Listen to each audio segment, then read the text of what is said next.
So, with the Washington Commanders having a successful season thus far, the Washington Commanders sit atop of the NFC East at 4-2. And with them sitting at the top of the NFC East at 4-2, Washington's season has changed drastically from being an evaluation season to a season where they think they can do real damage. The Washington Commanders roster is not perfect by any means. So, with that being said, the Commanders could be looking to upgrade at the trade deadline. Per CBS, it says the Washington Commanders are quietly doing their due diligence ahead of the trade deadline and could be buyers. Let's talk about it. YouTube, what's going on? It's Gotti here. We have the Washington Commanders video, and in today's video, I'm coming on here with the video where we're going to be talking about the Washington Commanders doing their due diligently quiet. So around the trade deadline, they could potentially be making some moves. So without further ado, let's get straight into today's video. Before we do, make sure you guys go down below, leave a like on this video, subscribe to the channel if you are new, turn on post notifications so you get notified when I upload new videos like this to the channel. We're on the road to 8,000 subscribers, so it'd be greatly appreciated if you help me reach that goal as soon as possible. Let's get straight to it. So, Washington Commanders, a team that has been a surprise across the league. A lot of our fans are surprised at how good we've been thus far, so you can only imagine what the NFL views us. In my opinion, the Washington Commanders have an opportunity in front of them with the next 4 games to solidify themselves in true playoff contenders. Now, obviously, we're 4-2 right now. We're looking really good.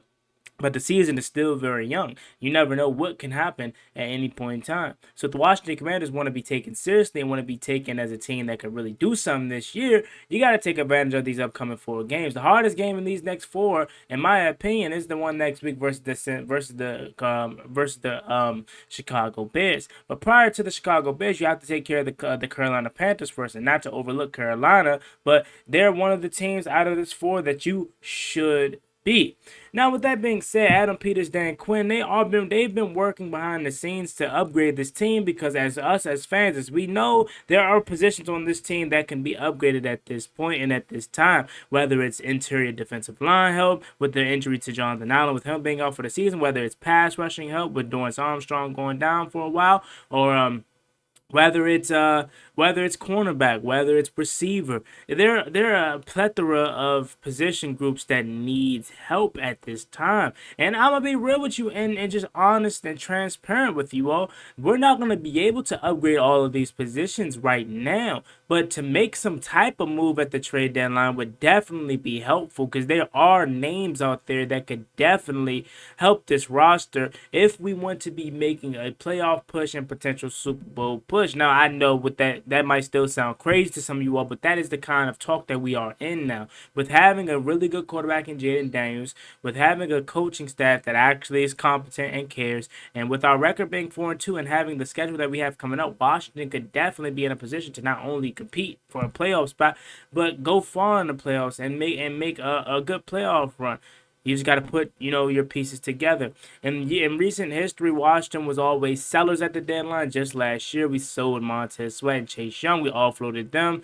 Now this year, in just in a matter of 1 year, the Washington Commanders have taken a complete 180, as now they are going to be looking to be buyers at the deadline. Now, if you're asking me, Juan, what position specifically do you want to attack if you were in charge of this team right now? In my opinion, I would want to go with the defensive side of the ball. I would want to go with edge rusher and cornerback. I don't think there is any cornerbacks out there on the trade market, so we may be stuck with what we have. But Emmanuel Ogbah for the Miami Dolphins, outside linebacker, edge rusher, he could be on the move. It says, though Coach Mike McDaniels expects Tua Tagovailoa to return at some point this season after the quarterback third documented concussion, the Dolphins are 2-3. Campaign can slip away in short order. If the Miami Dolphins should investigate what it can do to help recalibrate its roster, dotted with stars but lacking depth. Ogbah, who turns 31 in November, is one of the few reasonable candidates to be flipped for a pick.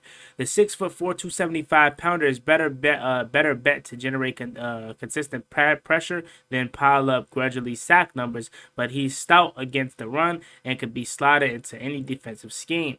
Ogbah is a guy that is interesting because, given the fact again that we have some injuries on the defensive line, he could come in and help immediately. Again, I don't necessarily know if that's something that you want to entertain, given the fact that he is 31 and given the fact that our injuries on the edge rusher's position or the outside linebacker position is only temporary, but you never know. In my opinion, we just have a bunch of guys, whether it's Dorrance Armstrong, Dante Fowler. We just have a bunch of guys. We don't necessarily have that dog. So maybe Emmanuel Ogbah could come in and help. Another guy, Azeez Ojulari. The Giants, I don't necessarily know if they're willing to part ways with Azeez Ojulari, and I don't even know if they're willing to part ways with him because we're a division rival. So I highly doubt this is possible. But looking at this website, he's another guy that is going to be on the move come the trade deadline. Hassan Reddick, another guy for the Jets. He's a guy that wants a new contract. He's a guy that has totaled 27 sacks in the last 2 years. There has been an interesting note that if he's traded to an NFC team, that they owe I think the Eagles some type of pad draft pick, so that can hinder us from getting him. But he's the guy that I want. He's the guy that I've been banging the table for each and every time we talk about trades in the deadline coming up, because he is the best pass rusher out there, and I think he immediately comes on here and gives us a guy that's going to go along with the rest of the group. And he's going to be the best guy that we have. 27 sacks over the last 2 years is crazy. Josh Uche for the New England Patriots. He's another guy that I've been keeping my eye on. He has been really nice for them too. He could be on the move at the deadline, especially since New England Patriots is in a rebuild and they want to see what Drake may have and don't really know if they're going to win many games. Josh Uche could come to Washington and immediately help us since we want to make a playoff push. He is 26 years old and he's only playing 38% of the Patriots defensive snaps, so he can come into Washington and immediately become a immediate impact in my opinion. Jonathan Jones, a cornerback for the Patriots. He's at 31 years old and last season of his contract. Jones simply doesn't seem to be operating on the same timeline as the rebuilding Patriots, who now count on budding second-year star Christian Gonzalez at their top cover man corner.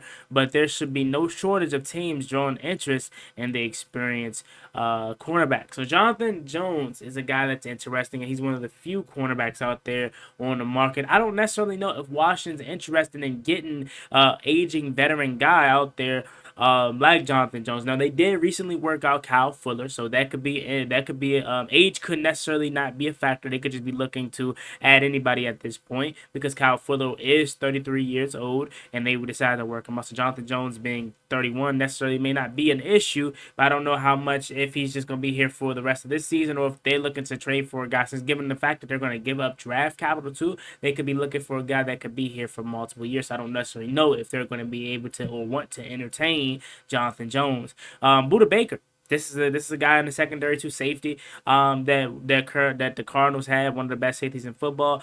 This is going to cost you a pretty penny, so I would necessarily stay away from Buda Baker. And given the fact that our secondary, our safeties haven't been an issue, it's more so the cornerbacks. I wouldn't necessarily look at paying him no mind.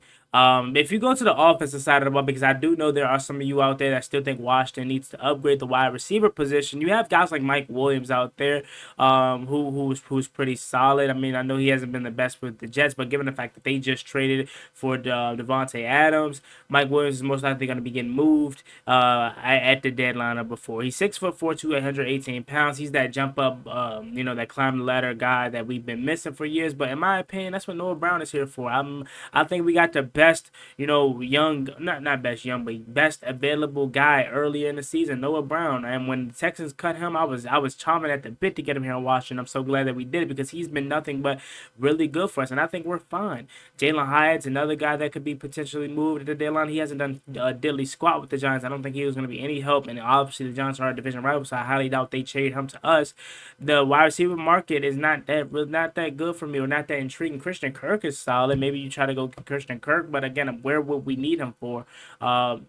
Maybe Terry McLaurin, Noah Brown, Christian Kirk in the slot, Luke McCaffrey coming off the bench, Alameda Zaccheaus. Maybe I'm not really sure where these wide receivers will fit because I think we're fine where we are. The only person that I could see replaceable would be OZ. But if we're going to replace OZ, we might as well switch him with Luke McCaffrey instead of going out trading for somebody, giving up draft capital where we could be using that to stack up for next year's draft instead of going out, giving up a fourth round pick for Christian Kirk. You can just promote Luke McCaffrey, who was showing you that he time and time again that he is able to hold his own even as a rookie. Deontay Johnson's another interesting one. We'll get a up close and personal look at Deontay Johnson on Sunday tomorrow.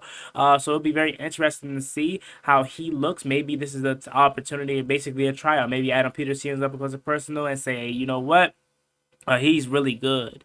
Let's go ahead and get him and bring him in here with Terry. The thing about Deontay Johnson, the thing that I think separates him from Christian Kirk and all the other listed guys, he has potential to really be a true number one. Christian Kirk was paid to be a number one in Jacksonville, but over the years he's kind of fallen off, and I think that has a lot to do to the scheme and the fit of Doug Peterson's offense and Trevor Lawrence not really playing up to what they thought he was going to play up to. But I would prefer to get Deontay Johnson if anybody. He's 27 years old. He's proven to be a number one receiver in this league at times. He just has, hands issues at times, but he's really, really good. He has 306 yards, 24 catches, and he has 3 touchdowns, and he would immediately be a really good number 2 alongside Terry McLaurin. That's the only guy that I would be like, hey, let's go get him. Like him and Hassan Reddick are the only 2 guys I'm looking at like, let's go get him.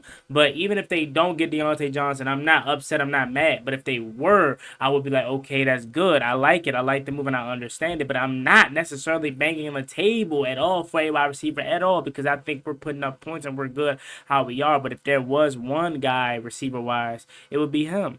And other than that, they got James Conner on here, and they have Travis Etienne. We don't need any running back. We're perfectly fine where we are. So that being said, y'all, that was a list of 16 potential trade targets that the Washington Commanders could be interested in. Given the fact that an article just came out that Washington is quietly doing their due diligence across the league ahead of the trade deadline to see if they can make any moves or see what's out there. And this does not surprise me at all, given the fact that we're forward to it, given the fact that we have a nice stretch coming up, and we're a real playoff contender team, and we can actually make something of this season, right? In years past, we would be selling, we would be offloading, but now we're buyers because we are a team that needs to be taken serious, and we are a team that can actually compete with having this quarterback and having this new regime here. It's crazy how fast of a turnaround we've had in just under a year, but Washington is now a team that is looking to add because they can make serious damage on the second half of the season. As always, me, boy Juan Gotti. Don't forget to use my promo code Juan Gotti on SeatGeek to get $20 off your first purchase. As always, me, boy Juan Gotti. Like, comment, and subscribe to the channel. See y'all later. I'm out. Peace.